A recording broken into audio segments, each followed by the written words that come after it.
This is your weekly report on corruption in the Philippine government. The Philippine National Police has ordered the relief of a policeman who was accused of evading operatives of the Special Action and Intelligence Committee for Transportation when he entered the EDSA busway using a marked police vehicle. PNP spokesperson Colonel Jean Fajardo said the policeman is the authorized driver of the PNP van that was traced to be registered to the Police Regional Office 10 in northern Mindanao. The driver was already relieved for failure to follow specific instructions, said Fajardo. The SAICT has been very aggressive in enforcing the rules as to the authorized vehicles allowed to travel along the EDSA busway. The vehicle driven by the policeman is not included in the list of those allowed. According to Fajardo, PNP marked vehicles are only allowed to use the EDSA busway if they are in the actual performance of duty. In the case of the relieved cop, he was traced to be assigned to the Liaison Office of Police Regional Office 10 at the national headquarters at Camp Crame in Quezon City. Fajardo's statement came after the Department of Transportation directed on Thursday, the 8th of May, the Land Transportation Office to issue a show cause order against the driver of a white PNP van. This was after he evaded SAICT operatives after the PNP was flagged down for illegally passing through the EDSA busway, specifically at the northbound of Ortigas station on Wednesday afternoon, the 7th of May. The DOTR said the driver PNP van disregarded two operatives of Special Operations Unit and sped away to the northbound part of busway station when the said operatives attempted to flag down the PNP van.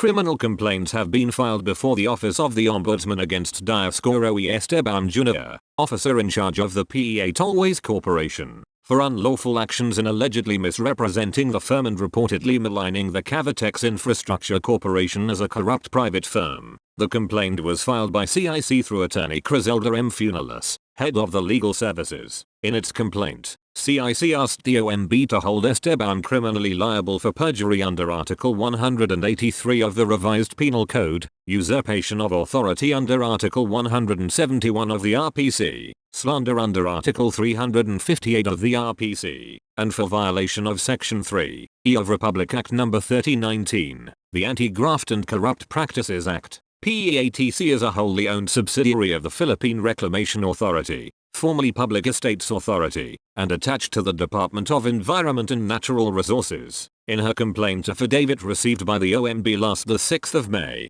Funalis said that the CIC is responsible for the design, construction, and financing of the Manila-Cavite Toll Expressway project, now more popularly known as Cavitex, while PRA will be responsible for operating it. She said that the legal issues against Esteban started when he terminated the legal services of the Office of the Government Corporate Counsel effective the 31st of January, 2024. The OGCC, for its part, rejected the termination in a letter dated the 19th of February, 2024 and cited the authority of the OGCC to act as statutory legal counsel and primary law office of government-owned and controlled corporations, she said. Despite the rejection of the termination, Esteban still hired and engaged the legal services of four private law practitioners, lawyers Sylvester P. Goles, Antonio N. Rylinton Jr., Jamie R. Tejero III, and Tyrono Alvarez, Funalis said. She alleged that Esteban, through the PEATC, sent a demand letter to CIC. He demanded full transition of operations and maintenance to PEATC,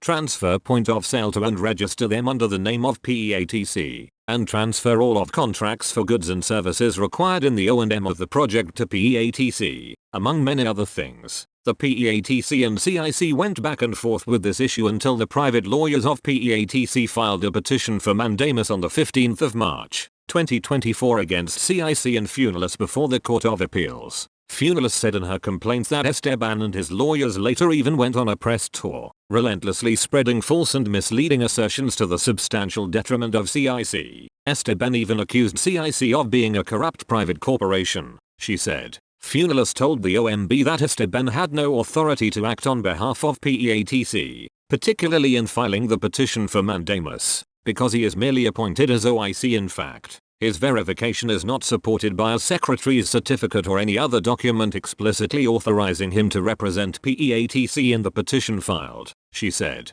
Esteban was also accused of acting beyond his authority when he fired the OGCC and hired the legal services of four private practitioners. As for the defamatory statements he made against the CIC, Funes said that Esteban should be charged with slander. Respondents' imputation of corruption against CIC was made with malice and with the intent to cause dishonor, discredit, or contempt of CIC in order to stir public opinion against it while the petition is still pending, the complaint said. The Office of the Ombudsman has affirmed its earlier ruling finding probable cause to file graft cases before the Sandigan-Bayan against former top officials of the Procurement Service of the Department of Budget and Management in connection with the family procurement mess amounting to 11.5 billion pesos. In an 18-page order approved by Ombudsman Samuel Martires on the 2nd of May, the anti-graft agency denied the supplemental motion for reconsideration of former PSDBM Executive Director Lloyd Christopher Leo, seeking the reversal of its 14 August 2023 resolution finding probable cause to file graft charges against him and several other former PSDBM officials. The Ombudsman found no merit in Leo's argument that the awarding of supply contracts worth billions of pesos to Family Pharmaceutical Corporation was done in good faith. Leo, in his motion, argued that Republic Act 11469 or the Bayanihan Tahil as One Act and the Government Procurement Policy Board Resolution No. 01-20-20 neither require a minimum number of years of corporate existence nor a minimum paid up capital to be considered a legally, technically and financially capable bidder. The Ombudsman, however, maintained that the procurement transactions were attended with irregularities. The Ombudsman said Family not only lacked any business operations, but was even under financial losses prior to the awarding of the contracts. Family's funds came from its irregular transactions with PSDBM. Its financial statements indicate that prior to the 2020 dealings with the PSDBM, the company had no business activity from September to the 20th of December 19. Family even incurred a net loss of 25,550 pesos. The Ombudsman's order read, when PSDBM awarded procurement contracts to Family in 2020, the corporation earned a net taxable income of 318,337,099 pesos with a declared net of 7,485,401,046 pesos, according to the Ombudsman. The Ombudsman maintained that Leo, former PSDBM Procurement Group Director and erstwhile overall Deputy Ombudsman Warren Lex Liang and former PSDBM Procurement Management Officer Paul Jasper de Guzman must be charged with 3 counts each of violation of Republic Act 1319, or the Anti-Graft and Corrupt Practices Act. A total of 472 policemen were dismissed from the service since July last year, which Metro Manila Police Chief Major General Jose Melencio Nartates, Jr. said, is a manifestation of the aggressive campaign to ensure the integrity and professionalism of the organization. Aside from 472 dismissed cops since he assumed as director of the National Capital Region Police Office, Nartates said 42 policemen were also demoted while 434 were suspended for various offenses. He said 187 more cops were reprimanded while 91 were penalized by forfeiture of salary. We also have a total of 1,226 personnel who are facing administrative cases. I have already given instruction for the fast resolution of the case but without sacrificing the due process, said Nartates in a press briefing at the Quezon City Police District with Police Brigadier General Rodrigo Marinan. Citing records from the NCRPO, Nartates said most of the violation committed by those who were dismissed from the service was for being absent without filing official leave, while for minor offenses, the most common violation is simple neglect of duty. For those who were demoted, most of them were punished for failure to comply with their obligation to appear in court hearings. Marinan, for his part, said they are continuously implementing several measures to weed out the scalawags in the QCPD. We are continuously monitoring their activities and we are also conducting counter-intelligence to check on what they are doing, said Marinan. Our internal cleansing mechanism is also in place, as well as administrative mechanisms wherein we see to it that they are punished if they would commit wrongdoings, he added. The Caramon Resort project of Camarines Sur province earned 14.66 million pesos in 2023 but it spent 23.89 pesos for operational expenses and, thus, incurred losses of 9.23 million pesos, the Commission on Audit said. In its 2023 annual audit report, COA said that other revenues collected for the implementation of other provincial programs, projects and activities were used to cover for the deficiency. It pointed out the significant amount of 9.23 million pesos losses defeated the purpose of establishing a facility that was supposed to generate income. It said the majority of the expenses went to job order contract wages, which amounted to 9,673,080 pesos, electricity bills for 4,467,667 pesos, food and non-food supplies for 2,605,744 pesos, and bedroom and bathroom furnishing for 2,676,878 pesos.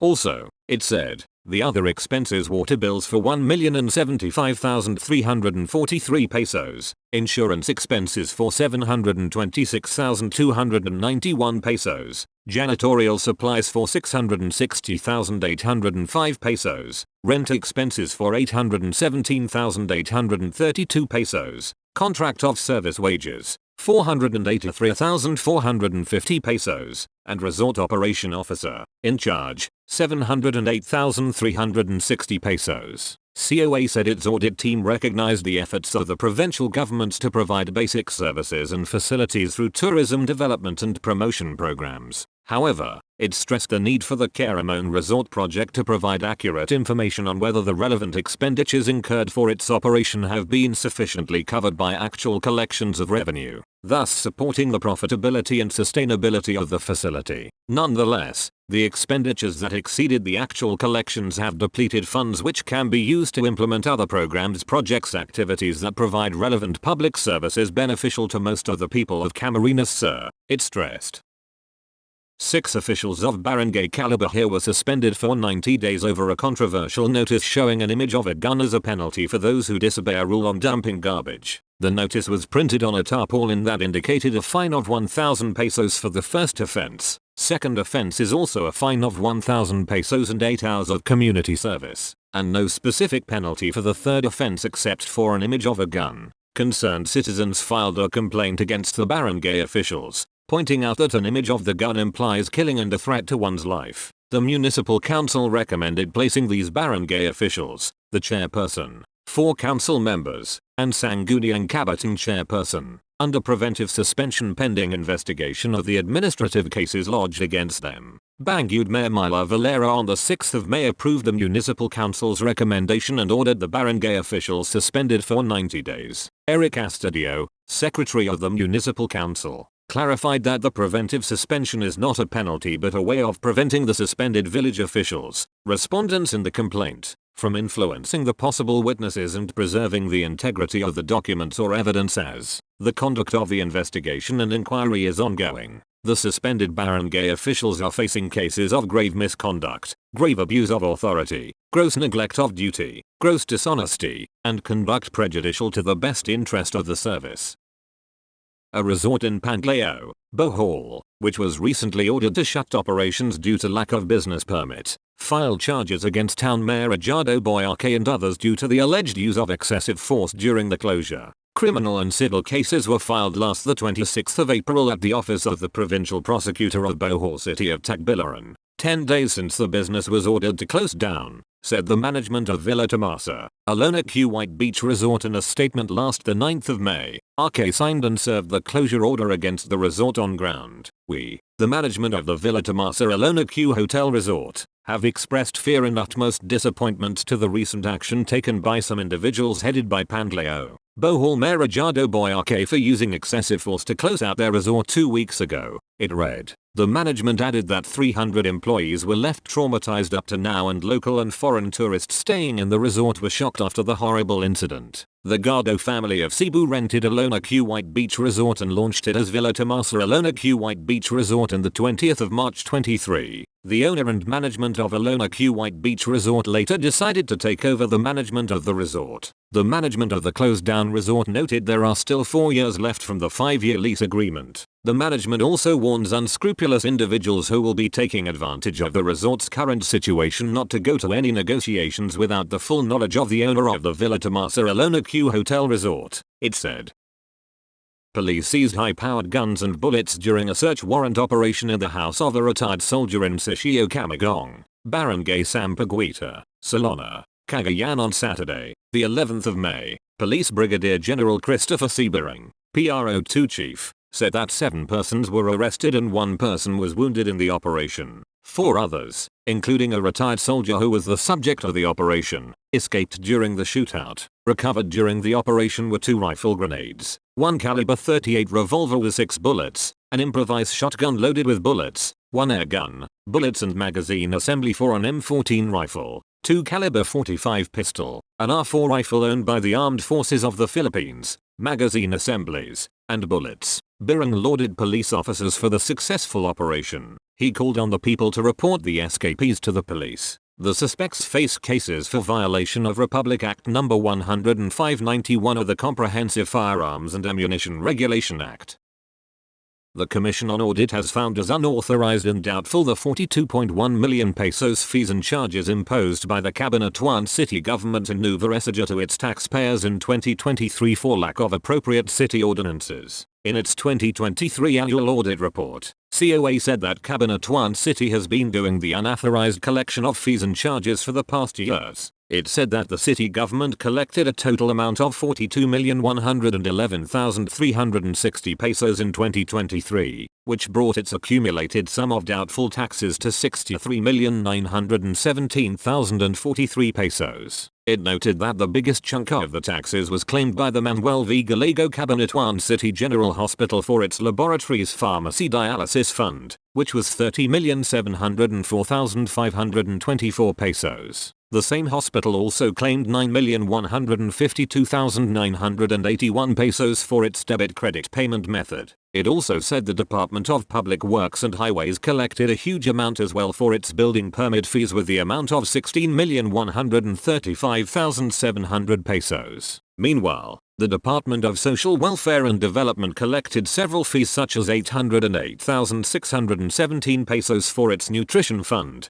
568,214 pesos for its SEA recovery fund, 263,938 pesos for its travel clearance, and many more, it added. At the same time, COA said the city's local civil registry got 1,030,951 pesos for its filing fees, while the Environment Protection Division collected 1,061,033 pesos for violations using plastic. The recording of these fees, granting that they were authorized under the due to LGU's account, was improper, as they were not fund transfer as specified in the revised chart of accounts mentioned above. The COA noted in its AAR moreover, the inclusion of the MVGCCGH's DCPM in the account was likewise erroneous as they were collections fund transfer from national government agency the PhilHealth, therefore should have been taken up under due to NGA account. State auditors said that these deficiencies had been long-standing for 3 years, which meant that the city government did not address the issues that were flagged by the COA in its past AARs.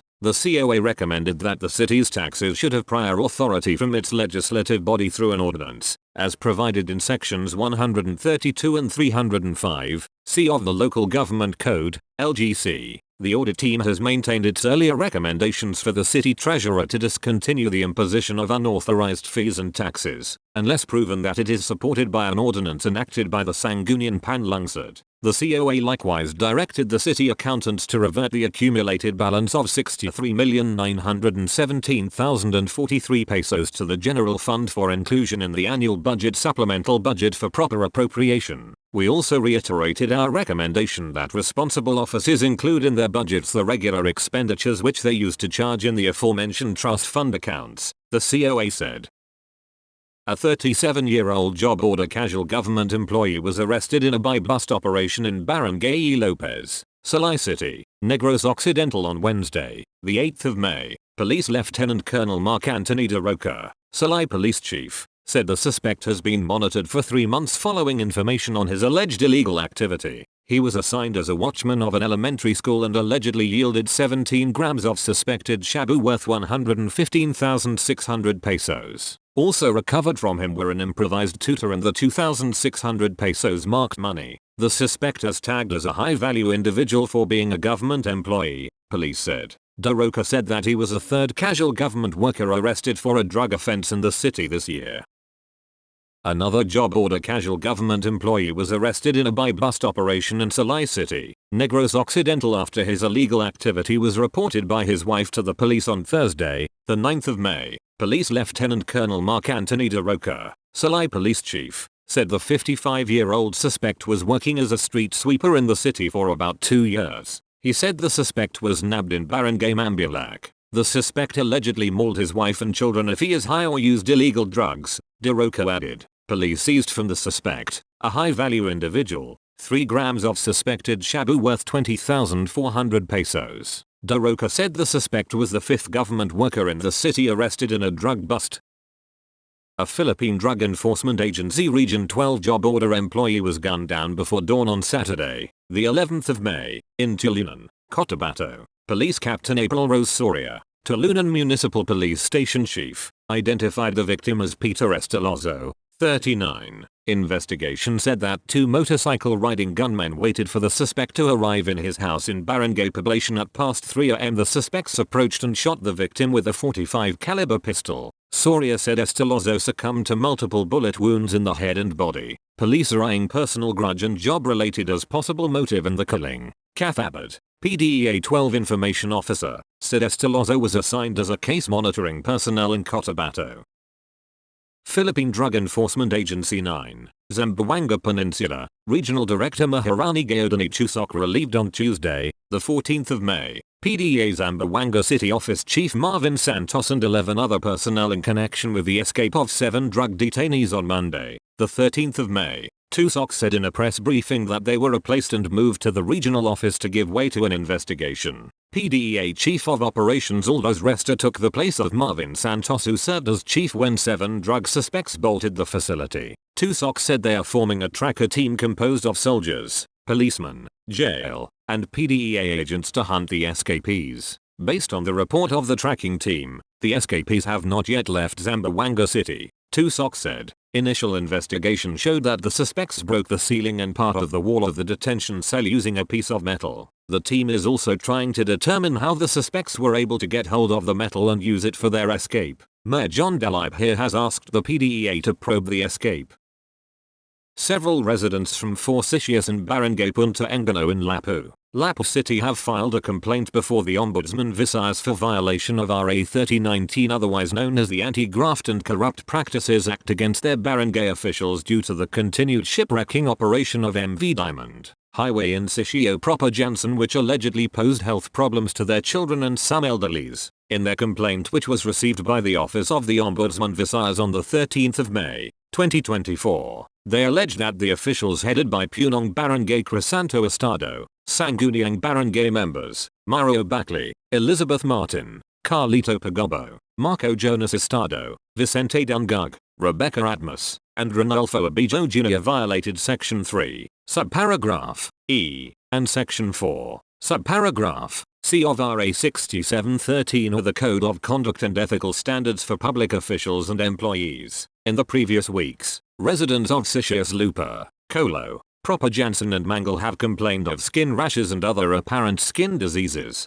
since the ship-breaking works that produced fiber dust began late last year. According to their complaint, sometime in the 20th of December 23, people in the area simultaneously experienced cough and colds or respiratory tract problems, which they said having a clear relation to the fiber dust floated in the air and landed on their plants, rooftops and laundry and affected the air they breathed, caused by the recycling activities of the said ship. Aside from pollution, they complained of loud noise caused by salvaging operation. They also witnessed an oil spillage from the said ship that contaminated the seawater nearby. For several times these residents pleaded to Mayor Juna Dahangchan to stop the wrecking work, since they were confused why the breaking operation still continued when there had been an existing cease and desist order issued by the mayor, and the Barangay Council issued a resolution approving the continued ship-breaking operation. In their complaint, they cited that the said officials violated Section 3(e) under RA 3019 for giving MV Diamond Highway Ship and Pilipinas Precious Metals Resources Incorporated management unwarranted benefits, undue advantage or preference in the discharge of their official and administrative function through manifest partiality by allowing them to continue their ship-breaking operations despite the cease and desist order issued by the Office of the Mayor. They also charged that the said respondents violated Section 4 c. of RA 6713 for doing acts contrary to public safety and public interest by allowing resumption of ship-breaking operation of MV Diamond Highway vessel which posed serious environmental and health risks to its constituents. The complaint also charged the said barangay officials of violating grave misconduct in the performance of duty penalized by RA 6770 or the Ombudsman Act of 1989 for its failure to enforce the cease and desist order issued by the office of Lapu-Lapu City Mayor Juna Dahangchan and failure to act and protect its constituents from damaging effects of the said ship-breaking operations. They said that the CDO has clearly pointed out that PPMRI violated environmental protocols and guidelines during salvage operations. However, the barangay officials of Punta Engano have not provided evidence that PPMRI had put up corrective measures to contain the residual or hazardous wastes generated during operations before allowing them to resume said ship-breaking activities. The said concerned citizens of Barangay Punta Engano prayed for the suspension of barangay officials as they invoked Section 24. RA 6770 that the Ombudsman or his deputy may preventively suspend them if their continued stay in office may prejudice the case filed against them. A homeowners association based in Barangay Banalad, Cebu City, has lodged a complaint before the office of the Ombudsman Visayas against Cebu City Legal Officer Carlo Vincent Jamina and 11 other lawyers for violation of the Anti-Graft and Corrupt Practices Act. In a complaint dated the 6th of May, 2024, Dona Rita Village Association of Cebu Incorporated, represented by their president Albert Tan, requested the Ombudsman to investigate the legal opinions issued by Jamina and the other lawyers that the association believes were highly discreditable, improper, and irregular. Other respondents include lawyers Shana Alexandra Perez, Manuel Degulation, Ramon Mikhail Duionco, Arth Chris Quadra, Jave Mike Ayton, Luigene Christy Chan, Glason Coyo Ravanes, Feliciano Alanson, Bernard Innocence Garcia, Eliodoro Diaz and Lyndon Bernardo Basson. The legal opinions issued by the City Legal Office dated the 22nd of January, the 19th of February, and the 25th of March, 2024, stemmed from an issue between DRVACI and Mirador Development Corporation, also known as Mirador, that wants to construct a commercial arcade on lots located within the subdivision. On the 22nd of September, 2022, Mirador proposed to the Board of Directors of Dona Rita Village to construct a commercial arcade on Mirador-owned lots. However, the Homeowners Association opposed the proposed project, citing that Mirador-owned lots located inside the village were classified as residential. Despite the DRVACI opposition, Mirador began construction after securing a building permit on the 27th of June, 2023. The DRVACI submitted a position paper to the office of the building official opposing the construction, but the letter was endorsed to the CLO on November 17, 2023. The DRVACI questioned the CLO issued legal opinions favoring Mirador. The CLO opined that the Homeowners Association's consent was not necessary as Mirador lots were already reclassified as commercial in 1996 by virtue of Ordinance No. 1656 or the Cebu City Zoning Ordinance. In its recommendation, the CLO added that the implementing rules and regulation of the Homeowners Magna Carta in 2011 and 2019 requiring consent before reclassification cannot invalidate the zoning ordinance. In its complaint before the Anti-Graft Office, the DRVACI said the respondents blatantly twisted legal provisions that only support their erroneous conclusion, which shows manifest partiality and evident bad faith. It added that Dona Rita Village was registered as a residential subdivision by virtue of Presidential Decree 957, a national law, and also registered as such with the Housing and Land Use Regulatory Board. Now the Department of Human Settlements and Urban Development, in the 19th of April 94, the DRVACI filed a motion for reconsideration on the 22nd of January, 2024. However, the CLO maintained its position that homeowners' consent is only required for reclassification after 2010. After the DRVACI filed a second motion for reconsideration, the CLO again maintained its original position. The complainant argued that under PD 957 or Presidential Decree No. 957 or the Subdivision and Condominium Buyers Protective Decree of 1976, Approved subdivision plans cannot be altered without the homeowners association's consent. The DRVACI also pointed out that a local ordinance cannot amend a national law. The CLO's legal opinion was used as the basis of the OBO and City Planning and Development Office in lifting the suspension of Mirador's building permit. The DRVACI claimed there were irregularities when OBO and the CPDO issued the building permit and locational clearance as it was admitted in an executive session on the 18th of October, 2023, that both did not conduct ocular inspections and only relied on the documents submitted. The Commission on Audit has blamed Pampanga provincial officials for the loss in 2023 of 9.3 million pesos worth of food products due to insufficient controls in the safekeeping, custody, and warehousing. In its 2023 annual audit report, COA disclosed that the province suffered a qualified theft incident sometime between the 27th of October to November 10, 2023 at the Pampanga Provincial Warehouse located at Barangay San Roque in Mexico Town. It said the officer in charge of the General Services Office of Pampanga notified the audit team about the robbery incident through a letter dated November 16, 2023 and even attached a copy of the police report dated November 14, 2023. The reported stolen food items amounted to 9,326,146 pesos. Stolen were 192 caverns of commercial rice worth 460,800 pesos. 2,702 cases of corned beef worth 5,187,840 pesos, and 1,388 cases of sardines worth 3,677,506 pesos, it also said. Prior to the theft, the latest inventory report submitted to the COA for its 2023 annual audit report revealed that the province had 9,302 caverns of commercial rice, 4,427 cases of corned beef, and 2,142 cases of sardines. After the reported incident, the November 15, 2023 inventory of the province showed 7,887 caverns of commercial rice, 451 cases of corned beef, and 142 cases of sardines, COA said. When the audit team evaluated documents of the reported quantity of items lost and the current inventory, it discovered several discrepancies. While 192 caverns of commercial rice were reported lost from the original 9,202 caverns, the latest inventory showed that only 7,887 caverns were left in the warehouse. This meant that there were 1,223 caverns that were unaccounted for, it said. The same was true for the 2,702 cases of corned beef that were reported stolen from the original 4,427 cases. Only 451 cases were left in the latest inventory, which meant there were 1,274 cases that were unaccounted for, it also said. Lastly, 1,388 cases of sardines were reported stolen from the original 2,142. However, only 142 were remaining in the latest inventory, which meant there were 612 cases that were unaccounted for, it added. It noted that its audit team reported that the variances after the reported theft signify doubtful, inaccurate, and unreliable balances on hand. On the 15th of December, 2023, COA auditors conducted an inspection and found there were insufficient controls in the safekeeping, custody, and warehousing of the food items. The auditors noted that there was a lack of closed-circuit television inside the warehouse, weak locks were installed instead of heavy-duty padlocks, and there were no stock cards accounting for the items inside the warehouse, it said.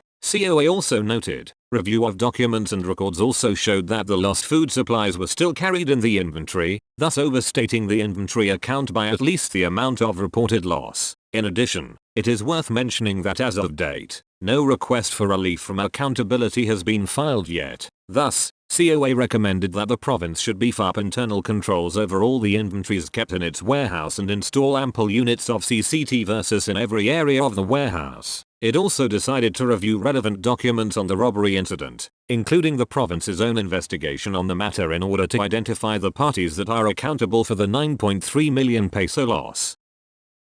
That's all for this week. I'll see you next week with more stories of corruption and foolishness within the Philippine government.